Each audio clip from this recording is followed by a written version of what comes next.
Hello, this is Ringside View with me, MEGHA Sharma. There have been some disturbing events that have taken place in the last couple of days in our country, and that forces me to believe that the way Jews are being attacked and persecuted by Islamist jihad in the Middle East, in Israel, something similar and sinister is taking place against the Hindus in the Indian subcontinent and in India. Now, earlier today, there was a rally that was being taken out in Kerala. There was, in fact, an invitation that was given to the Hamas terrorist organization leader, who then addressed these group of people who were under the umbrella of this pro-Palestine organization. He ended up addressing these people, addressing these organization, and said that how Hamas terrorist organization, in fact, is not a terrorist organization, but a body, an organization that fights for the freedom of the Palestinians, that fights for Islamist jihad in the Middle Eastern region and against the Jews in Israel. There was no condemnation that came from the Chief Minister of Kerala, Pinarayi Vijayan. There was no action taken by the Kerala police against this organization that planned and organized this rally that invited the Hamas terrorist organization leader. Just a couple of days ago, there was the Muslim League in Kerala that organized a rally which, under the garb of pro-Palestinians, ended up propagating the Hamas terrorist agenda. There was an invitation that was given to the Congress member of the parliament, Shashi Tharoor. When he addressed these people, he went out condemning the terrorists in Hamas. In fact, he called the Hamas organization as a terrorist front. He was, the next day, refused entry into the second rally that was being organized on 30th of October by the same set of people, by the same set of organization, the Muslim League. The Muslim League organizers were upset and angry with Shashi Tharoor because he ended up calling Hamas organization as a terrorist organization.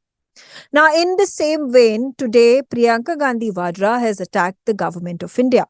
She has attacked the government of India for not giving vote to the resolution at the United Nations General Assembly, which was put out by the Jordanian government. Now, in this resolution, there has been no mention of the condemnation that the world and Jordan showcases in support of Israelis and the terrorist attack that happened by the Hamas terrorists on Israel on 7th of October.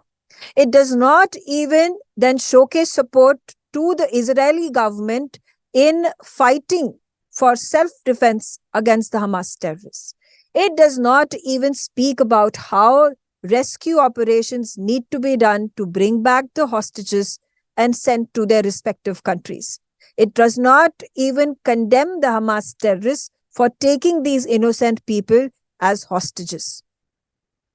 The question then comes is, why is it that these politicians and certain extremist organizations in our country are continued to support the terrorist organization, the Islamist jihad that is perpetuated by the Hamas terrorists?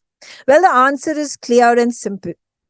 What the political parties, the likes of the Congress and the likes of the NCP, are doing is that they are pandering to the extremist Islamists in our country in the hopes of polarizing on the basis of religion and thereby getting the vote banks sorted. It is forgetting the Congress and the other opposition leaders that by supporting these extremist organizations, by causing this communal divide in our country, they are directly supporting the terrorist organizations. Whether it is the Hamas terrorist organization on the Gaza Strip, or it is the Lashkar-e-Toiba that did the 26/11 attack, or the parliamentary attack, or the Pulwama attack, or the number of infiltrations and target killings that happened in Kashmir, or it is about the Al-Qaeda that orchestrated the 9/11 attacks in the United States of America, or for that matter, the Houthis that have perpetuated attacks on Israel, or for that matter, the Hezbollah that are supported and funded by Qatar and by Iran. They are all terrorist organizations.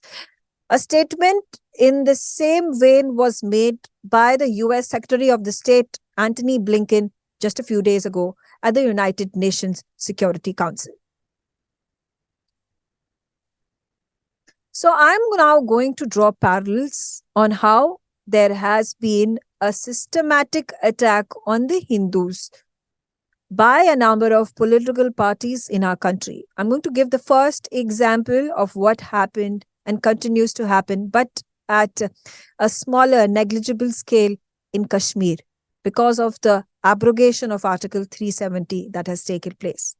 Up until very recently, the Kashmiri regional political parties, the likes of PDP, the National Conference, and even Congress that had been colluding with these political parties, giving impetus to the extremists, to the separatists, who were also funded and got resources from the Pakistanis, who sent in their infiltrators. They had their overground workers. There was stone pelting. There was brainwashing of the youth in Kashmir. The separatists were a strong part of this nexus of terrorists, of arms and ammunition to spread fear against Hindus. In fact, if we go back in the 1980s, there was genocide of the Kashmiri Pandits that was perpetuated by the likes of separatists, by the likes of Yasin Malik, by the likes of these terrorists that were brought in from the Pakistani side into India, into Kashmir. In fact, so sad were the state of affairs in our country that the likes of Yasin Malik were celebrated. They were given podiums on the platforms to come out and speak about their ideology, to speak about jihad, to speak about Kashmir and how there needs to be a separate state of Kashmir, how there needs to be a separate Azad Kashmir. Yasin Malik is right now in jail under the UAPA Act. He is being accused and charges and convicted of spreading terrorism, of funding terrorism, and the killing of several of the innocent Kashmiri Pandits who faced genocide and who were forced out of their own state, Kashmir. I'm now going to draw parallels to the Jews of Israel ever since they came about forming a separate state for themselves from 1947. And in fact, how the world is then taking action, not against the Hamas terrorists. These are certain organizations, certain elite, certain wokeist and leftist groups who are, instead of backing Israel in its fight for self-defense against the Hamas terrorists, under the garb of the pro-Palestinian cause, they are in fact supporting the Hamas terrorists. Something similar happened when the 26/11 attacks happened in Mumbai.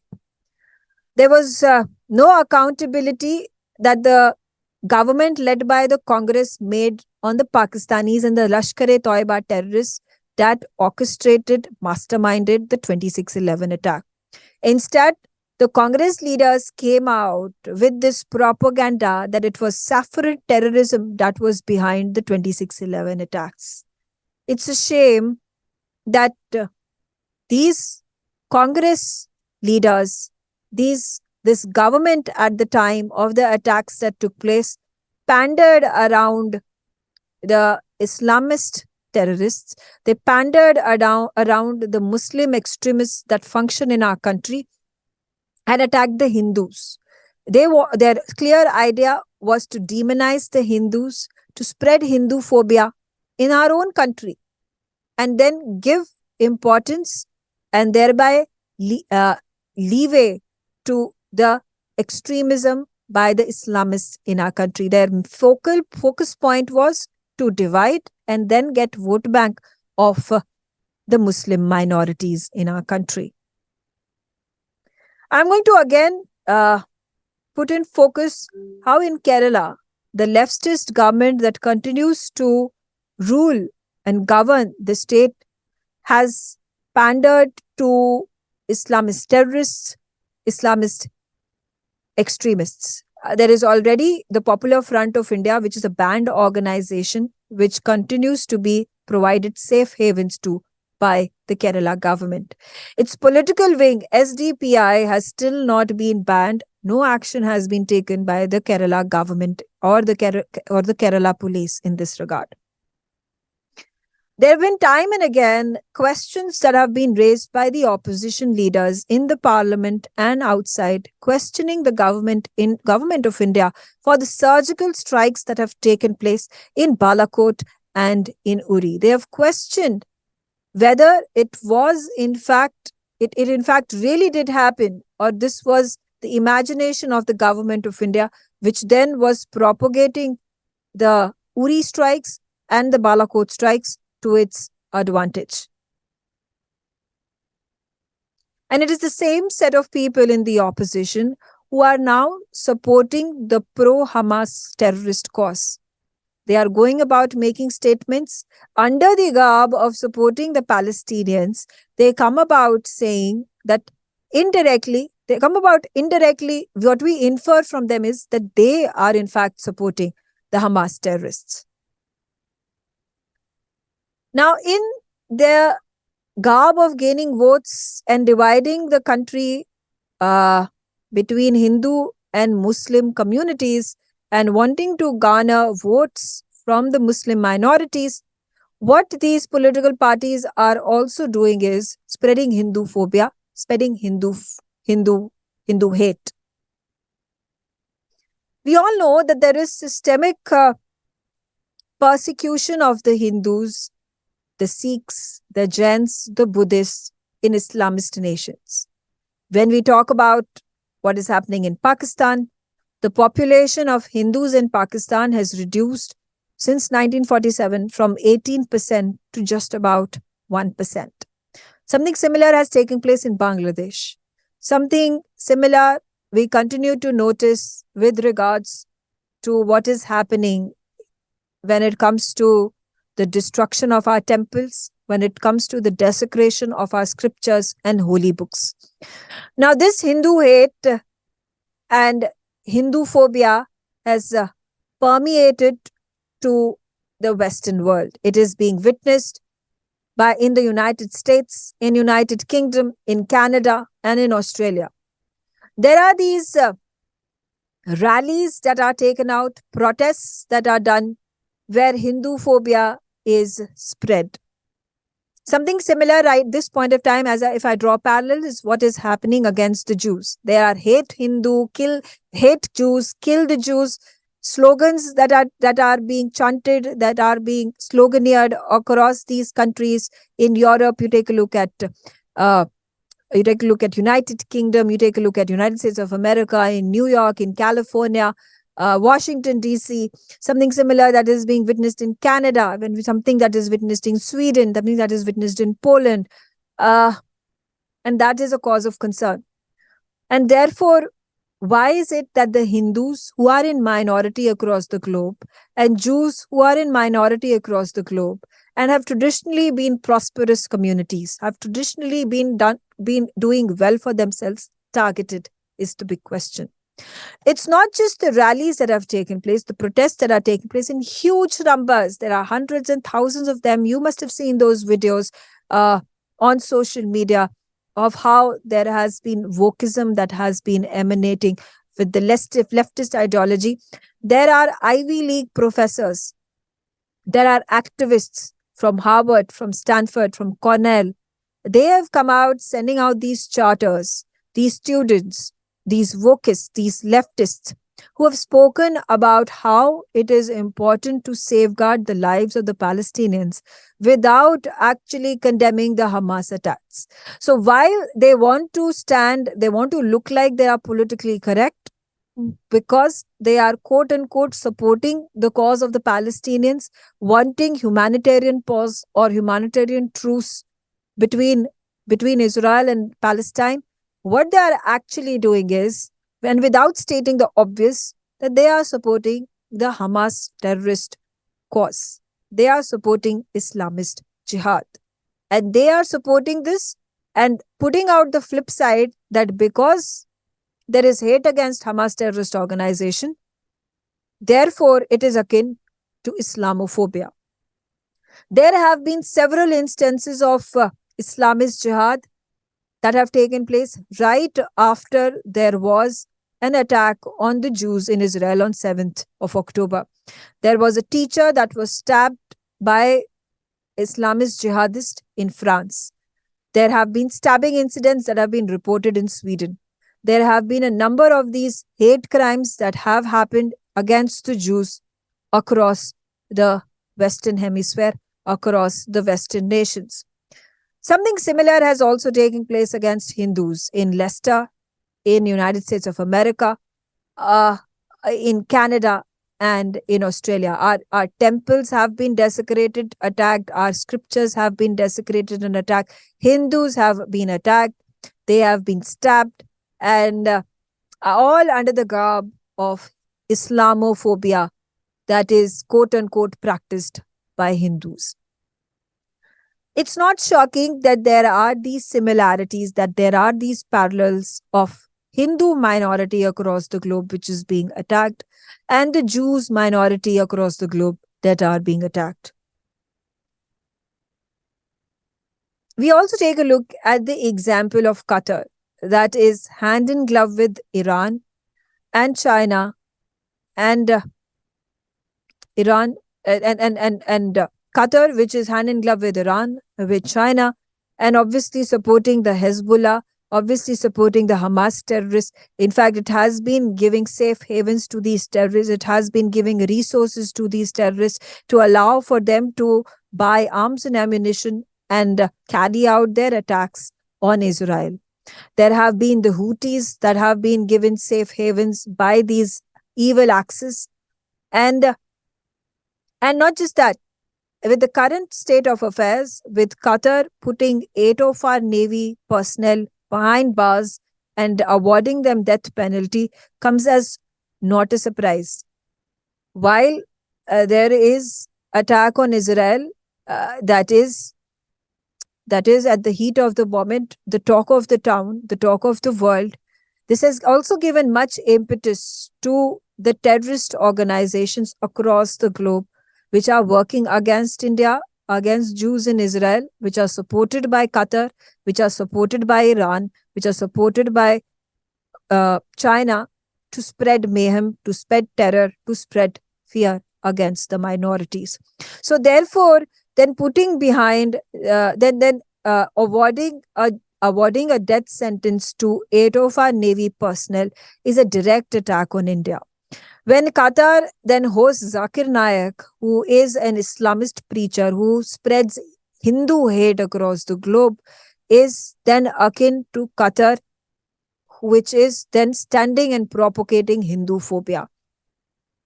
When Qatar comes out attacking India for the comment that has been made by Nupur Sharma and then allows for the entire organization of the Islamic cooperation to come together, of organization of the Islamic countries to come together and pander against India, peddle falsehood against India, is another example of spreading Hinduphobia. So while I give these examples and draw parallels between Jews and Hindus and how this is spread on a global level, it is unfortunate that our politicians and the leaders in the opposition are not seeing the bigger picture.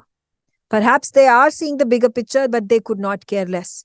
Till the time they are able to garner votes from their vote banks, which is the Muslim community, they don't care if they polarize Hindus against Muslims. They don't care if Hindus come under attack. They don't care if Hindus become the victims of terrorism. In fact, it's been just a few days that the Pakistanis have increased their attacks on India. On the military front, along the line of control, there have been increased ceasefire violations that have been witnessed.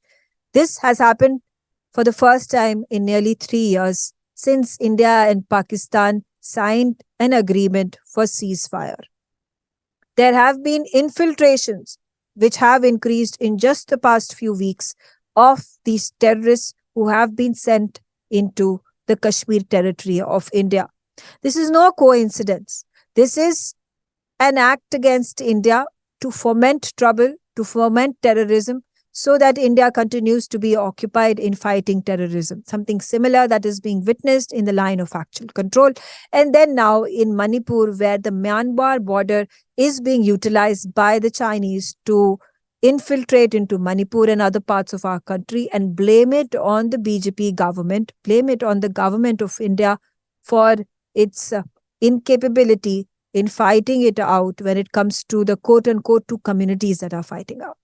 So when there is a target that is made against the government of India, whether domestically or in the international arena, there is in fact a well thought out, orchestrated propaganda machinery that is in place, where RSS, BJP are the terms that are being used to spread Hindu terror, to spread Hindu terror phobia, to spread Hinduphobia, and these propagation, these ideologies, this sloganeering that happens against global Hindutva dismantlement is just one of the innumerable examples of how Hindus are being targeted.